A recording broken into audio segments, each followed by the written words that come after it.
Yo, yo, yo, what's up? It's Paulie Z, and you are listening to the Paulie Z Show. And today is great because I got a very special guest who's going to be joining me quite often, I hope. My man, Big Jay Oakerson. Yo, yo, yo. Hey, that's my line. Get your own line. I thought that was... No. You do your own thing. Yeah. Well, do hey, hey, hey. That's what you do. Hey. That's what you do. Tell everybody what you were telling me about the hey, hey, hey. Oh, every time I come into... Because I'm not a good actor, so every time I come into a scene on Z-Rock, I walk in the room and go, hey. Like Haywood Nelson. So, and for those who don't know, because I'm sure there are people out there that... Haywood Nelson was on What's Happening. No, that's not what I was going to say. For those who don't know what Z-Rock is, who cares about hey, what is it? Do you think anybody listens to the show that doesn't know what Z-Rock is? I'm hoping they do, because that's the whole point of the show. I mean, like... That's the whole point, is to get... the Paulie Z Show, my favorite Outback Steakhouse food critic? Yes. Well, listen, we had Mike Portnoy. Well, first of all, if you listen to the actual show, you would know that we had Mike Portnoy on, and we had Brooke McCarter last week, and now we have people... I got fan mail. I actually have fan mail from people who don't know who I am. So That's the whole point, yeah. Who've never seen Z-Rock? Probably not. No, they just tuned in anyway?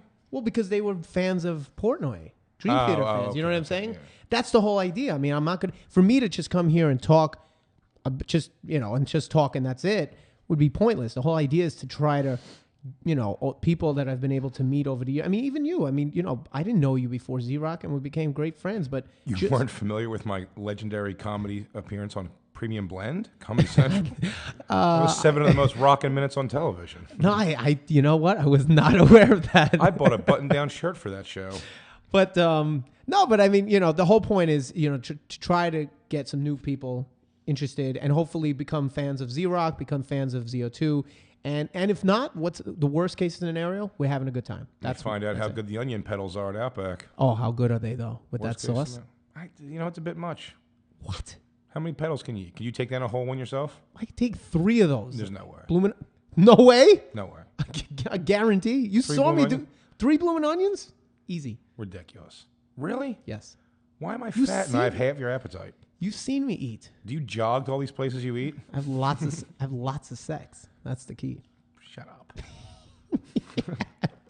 up. Anyway, so what are we going to talk about today? All right, a few of the things I'd like to talk about. You can't cough on a podcast, by the way. I coughed away. I heard it, though. Yeah, but next to you.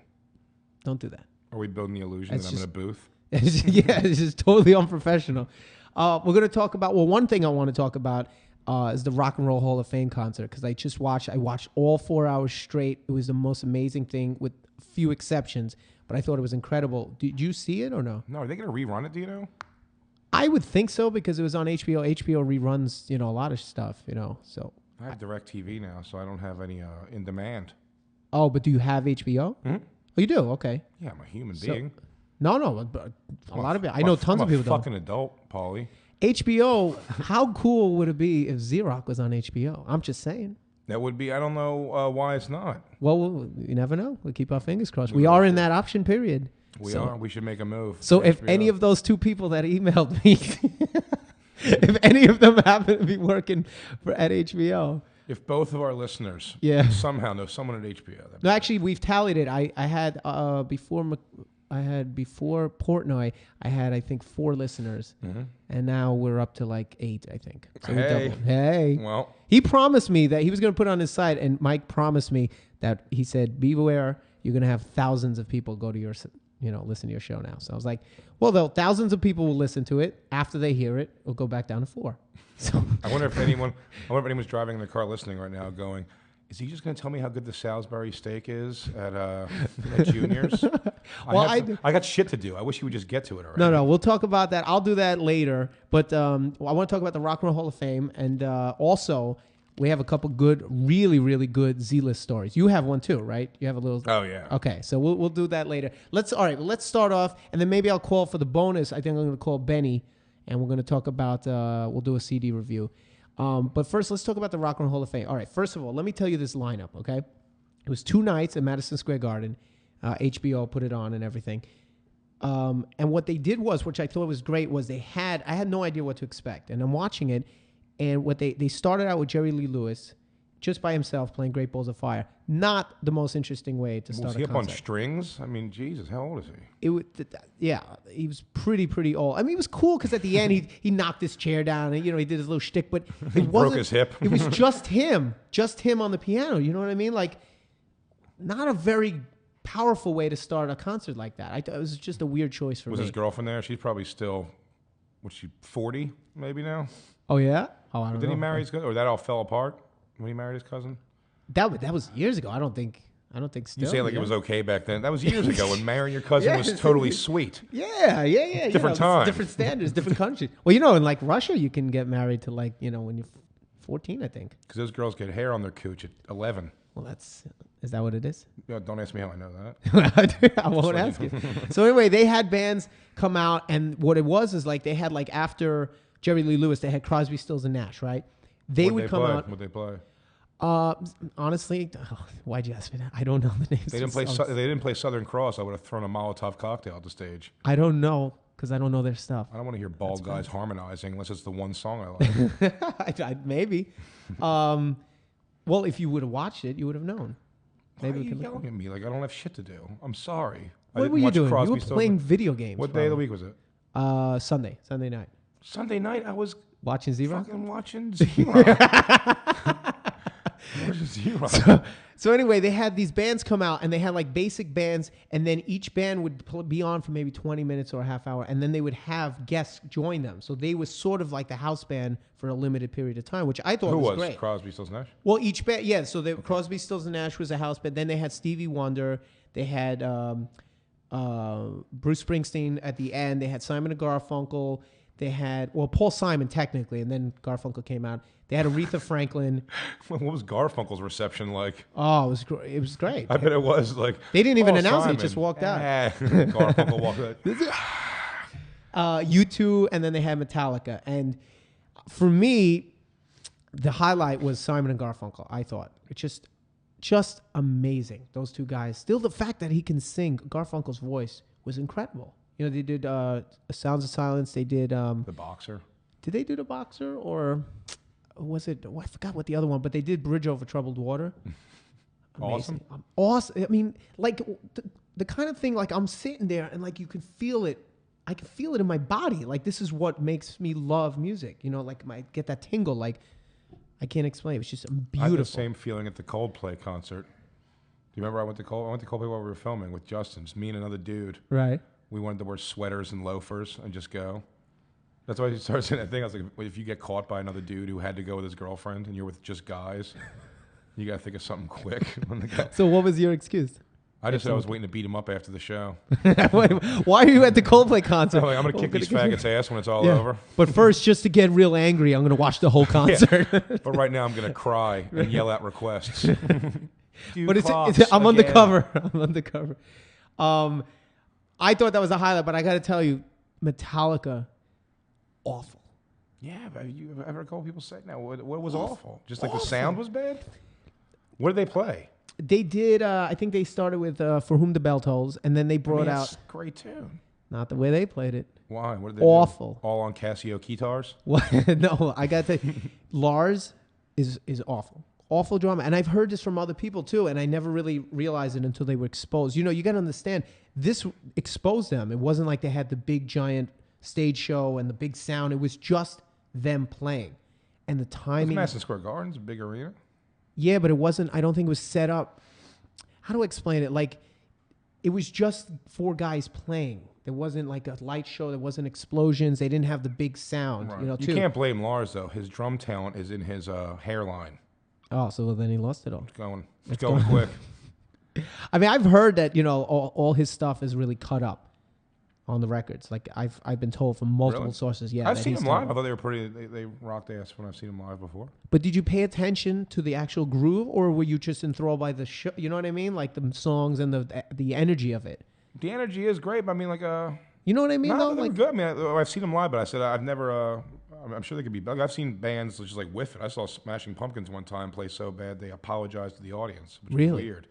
Yeah, and they go, "We'll come around next year where we'll make the tickets cheap so everyone come out and see us again." And then they just broke up. Way to come through on that promise, dickhole. How do you, who does that? Because I wish I was a comedian. I wish I could do that. Like, sorry guys, it blew tonight, but yeah, you'll give it a next whirl around. We'll come through. I think Pearl Jam did that. Didn't they do that? They said we sucked tonight. Yeah, like that they weren't, or they didn't say it, but they said in like a press thing. I'm not a Pearl Jam fan. That should be part of their set every night. They should play a 4-hour Jam song and then just go sorry, and then just leave the stage. I don't know if it was them or another band, but I remember a press release, and then they said they weren't happy with their performances in New York or whatever, and then they did like a free show, which is pretty cool. Oh, see, that's pretty good. Smashing Pumpkins is just like everything was off time and it was terrible. But that wasn't Metallica's thing. Wasn't off time. It was just what was his voice just terrible. Everything. His voice actually wasn't so bad. It's just they had no groove. It was so like he was rushing, no pocket at all. Sound was awful. The best thing about it really was I think Kirk's guitar playing was the only thing that was decent, and Weaving wasn't that good. Was there? It's not tight. Did they get a shit reaction? You couldn't really tell the reaction from the on watching it on screen. But the thing is, they didn't really cut to the audience a lot. So what does that tell you? I thought it was the funniest thing if the audience was making a terrible, like, just all ghost face. Well, I'll tell you one thing. They had who did they have? They brought out Lou Reed, which is very weird, and Lou Reed was looking at them like, I'm telling you, you got to see. You guys blow. Yes, I'm telling you, the whole time he's looking at them like what? When like a guy who's made a career out of talking over music, that's a pretty big smash to get. Like, you guys aren't talented. You talk over. Well, they had Ozzy. Came out with did Paranoid, and Ozzy was exciting, and he's great. But the thing is, like, they just butchered Paranoid. It was just so fast and so lifeless. And then they had Ray Davies from the Kinks, and again, just not. What did they play? It wasn't You Really Got Me. It was the other one. Girl, all day and all night. Yeah, All Day and All Night. So Metallica played that. Yeah, that's hilarious. And then James, at the end of it, he goes, "Thank you very much. It's such an honor." He goes, "Thank you for putting up with us." I think he knew in the back of it. It's just, I don't think was anybody else that like kind of like fit that? Like, no. I feel like you're just saying like even when you gave that list, it was like Crosby, Stills, Nash, Metallica, Simon and Garfunkel. Yeah, Aretha Franklin, really? Bruce Springsteen, Metallica. That's what I think it is. I think they were out of their element, and I just don't believe that they have. And maybe they could have done it years ago. I don't know enough about them, but I just don't feel that they have the ability to adapt to a situation like that, where I think there are other bands, rock bands, that probably could have. You know what I mean? Does that make sense? Like, sure. I think Van Halen could get in that position and groove. They just don't have groove. They can't do anything but what they do. And even the songs they did Sandman too. It just was so rushed and so bad. Really? Yeah, I wish I had a better word to describe it. It was just awful. So anyway, that's the Rock and Roll Hall of Fame. But I thought it was a great concert. It was 4 hours, but it flew. I mean, I thought it was great. Springsteen had Billy Joel come out, which was cool. Jersey and Long Island. Who was the best performance? For me, it was Simon and Garfunkel. Garfunkel, although Stevie Wonder and Sting was amazing doing Roxanne, unreal. Did Sting whip out any of the new stuff that you could buy at Starbucks? No. I'm tired of looking at it. Sting's had 46 albums with him standing in a snowy forest. Songs about how he can not blow a load for 17-hour fuck sessions. You ever see the Family Guy episode where they make fun of Sting where they say, yeah, it's like Sting, you don't understand anything he says with the last word. I do my deeds, I've been the of my life. That was a wee but brand new day. That was hilarious. Well, Stevie Wonder, they did a Michael Jackson song, The Way You Make Me Feel. Did he come out? I'm kidding. Oh, dude. Too soon? Really? And I didn't say it, Jay did. But what was pretty crazy was he broke down in the middle of it as he was singing, Stevie. Because, Stevie, they grew up. They were kids at the same time, Motown, all that stuff. And Stevie broke down, like he started crying in the middle of singing. You just see it falling out of his sunglasses? Well, he kind of was rubbing his eyes, I didn't even know it still happened. I thought, no? Oh God! All right, maybe that's a good way to end the Rock and Roll Hall of Fame segment. All right. Well, anyway, we could talk about more. And listen, for all the viewers out there, if you want to give us your opinions on the Rock and Roll Hall of Fame, just email me at yopaulie@thePaulieZShow.com, and Paulie is Paulie, and Yo is YO. Just in case for people who don't live in Brooklyn. And let us know, because I'd be curious to know what you guys thought. I mean, I might be very harsh on Metallica. I'm just being honest. And I'm curious to know, what was your favorite? What was your worst? I'll tell you one thing about Springsteen. Also, can they also chime in and let them know if they wanted to hear me make more fun of Stevie Wonder and Michael Jackson? Yes, I want to know, is that appropriate? Is that okay? You think Stevie Wonder was the last person that thought Michael Jackson died normal? He's like, what? The guy sounded exactly like he did before. Oh, my God. Now, Stevie, it's about the way he looks. It's hard for me to describe. You ever see Bruce Springsteen sing, though? It looks like his head is going to explode every time he opens his mouth. His veins, like everything. Was Clarence Clemens up there? What is he? I don't know. I know they had Weinberg. They had Van Zandt was there. I bet that's what they're filming Wild Hogs too. Just a bunch of old guys in flannel shirts. Well, Fogerty had a flannel shirt. They had John Fogerty come out. I heard someone talking about one time. It was just a hilarious thing where it's like when they give all those speeches, like growing up in Sayersville, New Jersey. Like you work for your daddy on the farm, or it's like, or I guess you could take a 20-minute train to the city. Also, like you really live 20 minutes from the city. It's either gonna raise cattle or become a rock and roll star.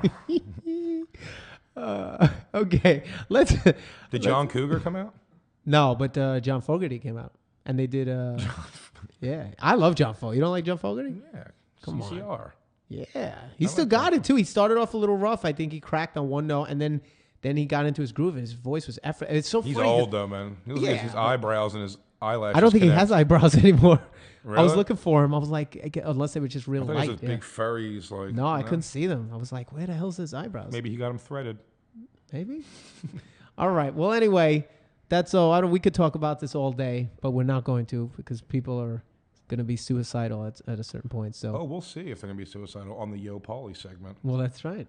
Well, all right. Well, that's it for the Rock and Roll Hall of Fame. Coming up, let's talk about a little Z-list stuff. Absolutely. Oh my God, I think I see the shadow of a celebrity. He's got no fortune, but he's got some fame. Look out, people, it's what's his name? All right, so it is time for the Z-list, and I have a great story, and Jay, you have a story, right? I do. I want to hear yours first. You want to hear mine first? Yours is probably better. No, we'll see. All right, well, here's the thing.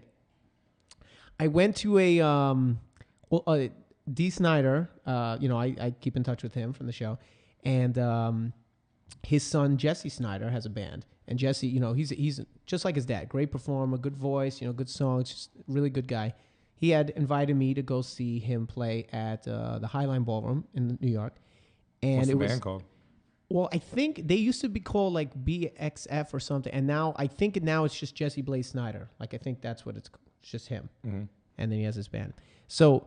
Anyway, it was like a VH1 Save the Music event, and there was, and it was supposed to be some kind of, it's called Breakthrough concert series, where they had like bands that compete and people vote online, and then the winner's going to be on a show, something like that. I didn't know all the details, but I just went because it was Jesse, and another friend of mine's band was playing too. So I said, okay, I'll go. They put me on the VIP list, which is a positive in the story.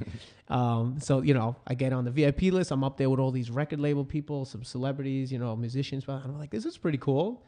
My favorite part about the night, free food. There you go. Yeah, open bar, free food. Me and David were just, we must have had, I don't know how many drink. I had probably like 50 pierogies. I was like, pierogies? Like, that's so metal. Guacamole. So anyway, so we're up there and we're, watching the show, and I'm just thinking, I'm like, and Mark Weiss, the photographer, was there, and he was, famous photographer, did everybody, including ZO2. And, I'm talking to him, hanging out, and I'm thinking to myself, I'm like, what am I doing? I'm not maximizing this opportunity. I'm talking to people I already know. The idea is I should be meeting people. I should be schmoozing, as they say. So I am the master schmoozer. So what I did was... You are indeed. Yeah, so I told David, I'm like, all right, Dave, I'll be back. I'm going to go work the crowd. He goes, yeah, whatever. All right, and I'm not shitting you. This is exactly what I did. I didn't know who the label people were. I didn't know who anybody was. So I said, okay, I'm going to sort of profile these people and see who I think is somebody. So I see a guy standing in the middle of the room watching the bands with like sort of, with authority. And he had like this really hot girl next to him in a suit and, bald. And he just looked like he could be like a record guy, right? Very, young, good shape. Mr. Biggs. Yeah. Yeah, he looked like that kind of thing. Bags of cash. So I said, I'll start with this guy. I went up to him like, hey, what's the name of the band that just played, And he told me the name or whatever. I'm like, oh, what did you think of them? He goes, and then we started a conversation. Did you already know the name of the band you just played? No, actually, I didn't know. Okay, Anyway. I thought you were going to pull one of those moves. But I would. That's the kind of stuff I do. Like, they could have been Jesse Sider. Like, who was that? Hey, big guy, I lost my number. Could I get yours? So anyway, I'm going to try to condense it because there's a lot that happened, but I'm going to see if I can condense it real quick. So we get into conversation, and by the end of the thing, I realized he was nobody as far as industry stuff, but he knew someone that I knew from another band. So we wound up having a nice conversation, be friends, and got his number and stuff. Cool. Come see the band, blah, blah, blah. So I'm like, fuck, that didn't work. Let me try again. So then I went to the guy that just was on stage. This guy, I forgot his name, but anyway, he put on a good show. It's this black guy who had like a fur coat and glasses, and it was like rock, but with a little rap. And it was definitely interesting, probably the most interesting of the night. I went up to him and said, dude, great show. What's your name? Blah, blah, blah. I'm Paulie Z, from the show Z-Rock. Oh, Z-Rock, blah, blah, blah. So I asked him, I said, who's running this thing really? Like, what's the deal? Is VH1 here? He goes, that guy over there, he's one of the guys over there. I said, oh, what's his name? And I think it was Mike something, Mike Leventhal or whatever. And if he's listening, which he's probably not, but if he's listening, don't be mad at me. But I said, oh, what is it? Mike Leventhal? Okay. So what do? I go up to him. Mike! Hey, it's Paulie Z. He goes, what? Paulie Z, Z-Rock. You probably don't remember. We met a long time ago, man. Dude, how you been? Are you still doing that? Are you still with the company? And he goes, oh, yeah. Hey, Paulie. And he's talking to some lady from a network or something, or from VH1. This is Paulie Z. Do you know Paulie Z? He's from this show, Z-Rock. Oh, yeah, Z-Rock. Just like I knew this guy forever. Introducing me, and I'm like, so, what's the deal? You're part of this? Who else is doing it? Goes, oh, you got to meet Bob Feinstein or whatever. He's one of the guys running it. Let me introduce you to Bob. Bob, this is Paulie Z. You know Paulie Z, right? Yeah, Paulie Z from Z-Rock. Z02? Yeah, Paulie Z. Oh, did you meet Benny? No, Benny's the main guy. They introduced me to everybody as like this celebrity. They had no clue who I was. They had no idea. And I met the top guy, and now I actually wound up having a meeting with him. And now we're talking about doing something together with them and their company and VH1 and all that stuff. Like, wow, I really hope they're not listening. There's like, that guy just bullshitted us completely. Well, I mean, now it doesn't matter because now they know that it's legit. It's not like I lied about who I am, but the thing is to get in the door. And then I told David that. He goes, where you been this whole time? Who are you talking to? And I told him all these people. He goes, dude, you're my idol. He goes, I can't believe you. How did you do that? And it was just all, That's unbelievable. Yeah, but that's a positive Z-list story, yeah. Where I used my resume to get me in a situation where I had no reason of being there. And I just schmoozed my way in. That's you really are a sociopath. Is that would you consider me a sociopath? I just don't, no, you're a real go-getter, but I just have nothing in me that like wants to do that. Like I would walk up to somebody and go, I wouldn't walk up to somebody and go, bro, from before that time, remember? I'm the guy with the thing. That's what I did, though. No, I know, exactly. But I knew his name. That was the key. The key was getting his name and the company he worked for. And as soon as I knew his name, and I'm like, how's the kids? How's Barbara? He goes, Barbara.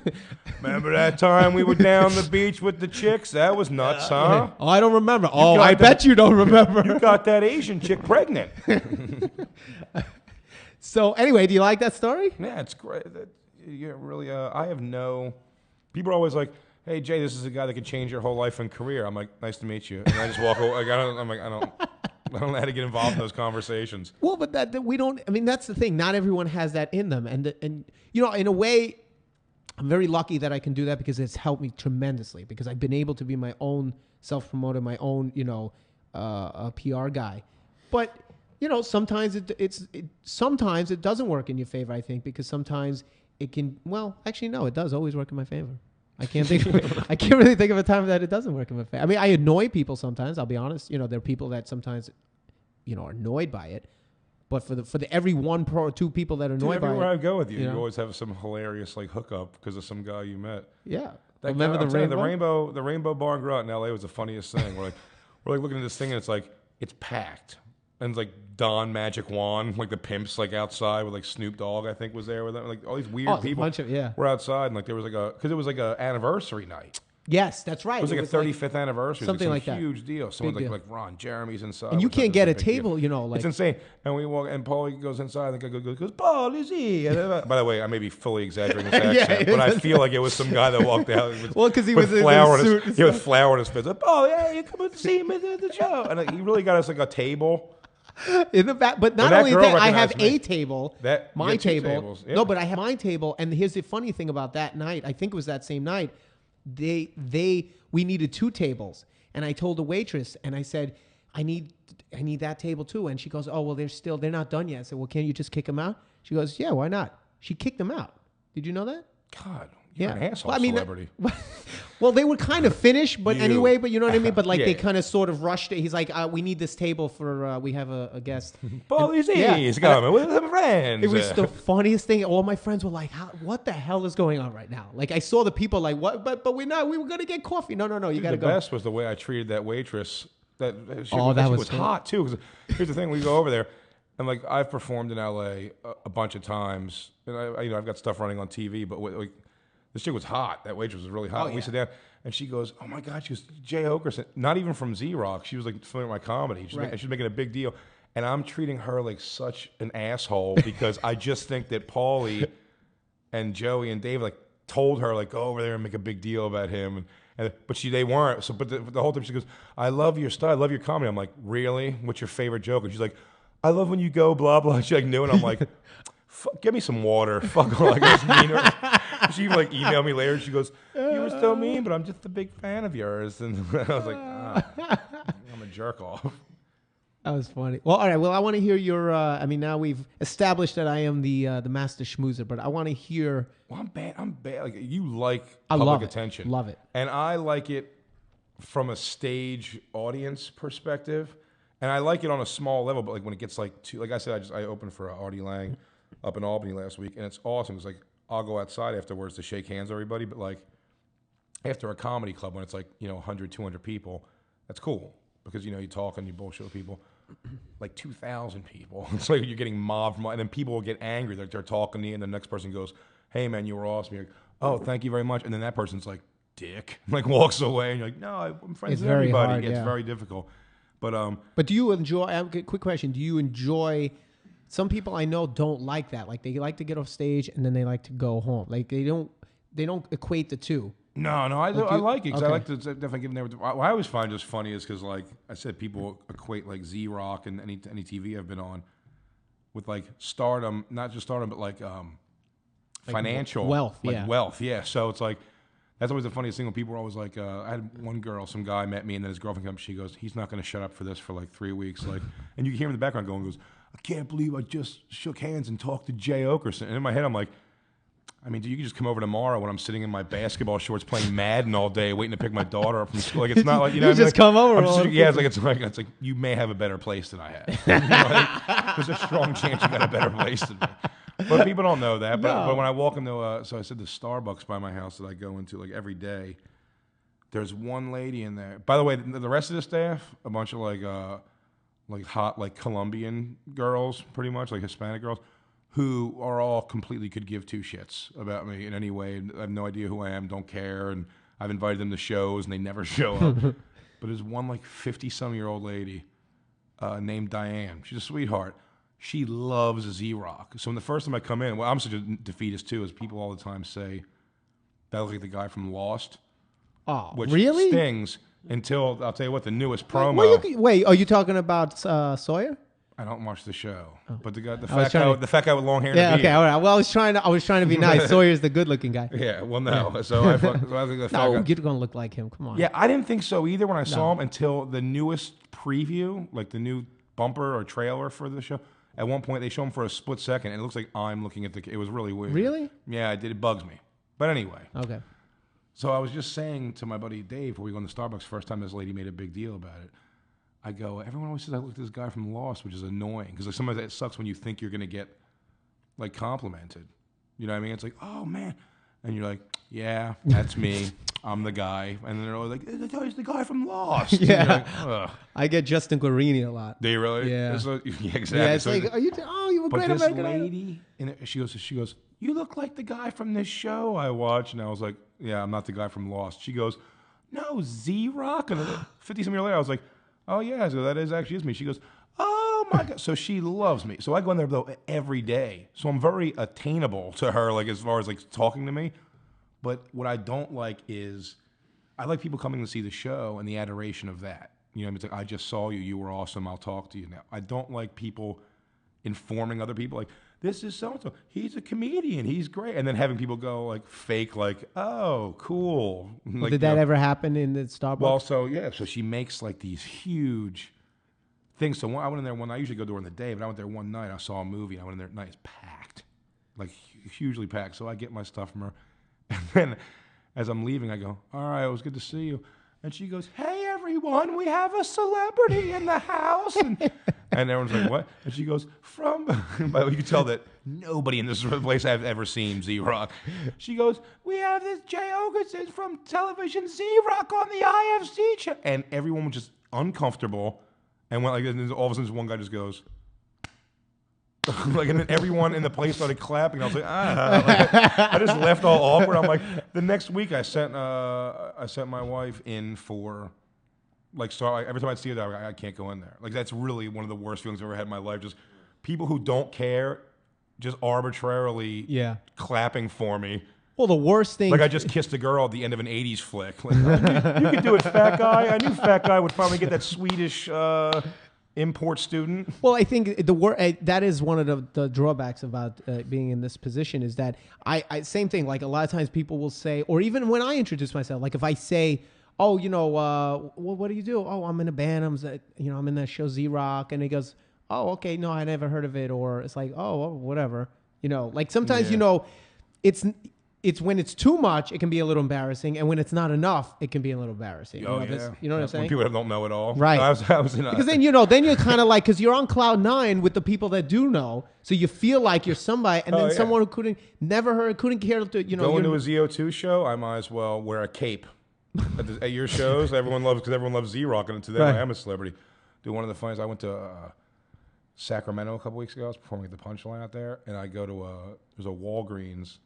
And I'm a hermit on the road most of the day. Like I've been to almost every major city, especially in this country, and I haven't seen anything. I don't go to see like all the sites. Oh, you mean sites and stuff? I just gotta stay in my room and do whatever. So until the show, so I go to Walgreens. I'm just getting like snacks and stuff for like the fridge that I have in the room. And like the cashier goes, movie night or something. I was like, no, I'm just staying in a hotel over here. So I just want to get some snack stuff. He goes, what are you in town for? I go, I'm performing at the Punchline across the street over there.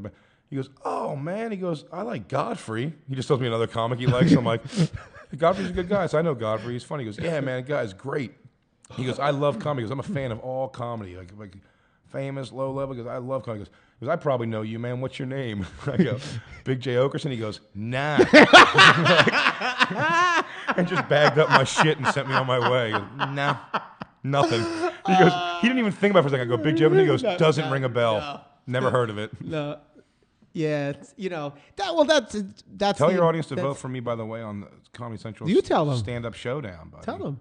I just did. Oh, no, you told me to tell them. You just tell them. But I said it in the microphone. Okay, well. Now I don't look like a pompous asshole. Vote for me on Comedy Central stand-up showdown. Stits and Descent. Be prepared to have at least 8 votes. Goddamn right. If we can get Mike Portnoy to fucking endorsement, maybe we'll have 1,000. All right. Well, anyway, that is the two very interesting Z-list stories, I think. Very, very cool. So we'll talk more again about that. But for now, I think we're going to go into... What are we going into? Anything else? Outro? Let's go into the outro. Into the outro. Isn't that a Zeppelin record? No. All right. Well, anyway, I think that wraps up this edition of the ZO2 show. I hope you enjoyed episode 4. And well, look at you. That was very polite of you. Oh, did I say the ZO2 show? You did. Oh, shit. Joey, did you just call me Joey? That happened last week. Brooke McCartney said, hey, Joey. And I'm like, what? Did you fucking just call me Joey? I'm sorry. I don't like this big board where I have to read things. I just like to memorize what I'm supposed to say. All right. Let me redo that ending. That concludes this edition of the Paulie Z Show. I just happen to be in a band called ZO2. That's how I made that mistake. I hope you enjoyed it. And we're going to have some bonus material. If you want to check out the CD review with me and Benny, we're going to talk about Danko Jones' new album that came out this year. Go to thepauliezshow.com and you can hear the bonus material on there. Jay, thank you so much. Did you have fun? I did indeed. All right. Well, we'll have more stories and you're going to come back, right? Absolutely. All right. Awesome. We'll talk to you later. Peace.